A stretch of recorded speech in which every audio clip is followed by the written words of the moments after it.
Imagine being a faithful follower of Jesus for 3 years. You saw the miracles, you heard the parables, and you stood at the foot of the cross.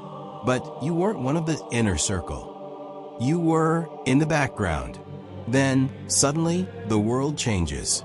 Jesus has ascended to heaven, but there is a jagged hole in the heart of the church.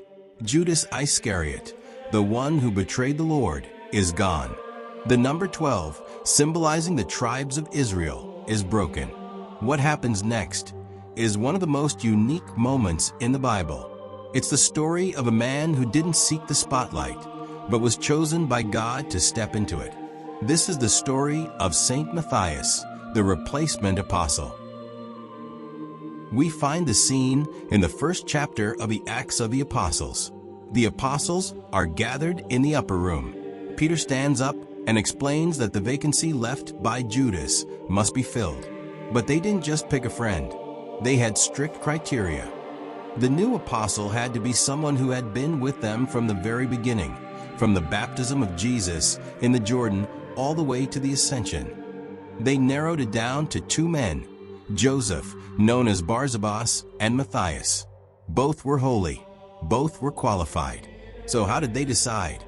The apostles didn't hold an election. They didn't debate or vote. Instead, they prayed. They said, "Lord, you know the hearts of all. Show which one of these 2 you have chosen." Then they cast lots. This wasn't gambling. In the ancient world, casting lots was a way to step aside and let God make the final decision. It was an act of total surrender to the divine will. The lot fell to Matthias. And just like that, the hidden disciple became one of the 12. What happened to Matthias after that day?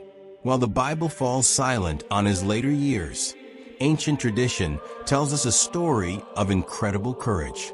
Matthias is said to have traveled to remote lands, some say modern-day Georgia and Ethiopia, bringing the light of Christ to people who had never heard his name. In art, you will almost always see him holding an axe. This is a dark reminder of his end. Tradition holds that he was martyred for the faith, likely by beheading. He gave his life for the position faithfully accepted.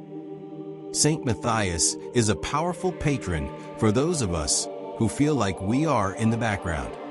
He reminds us that God sees the people who show up every day, who remain faithful when no one is watching, and who are ready to say yes when the call finally comes.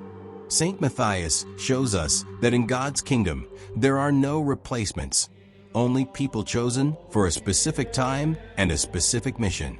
As we approach his feast day this February, let's ask for his intercession, that we might be as faithful in the shadows as we are in the light.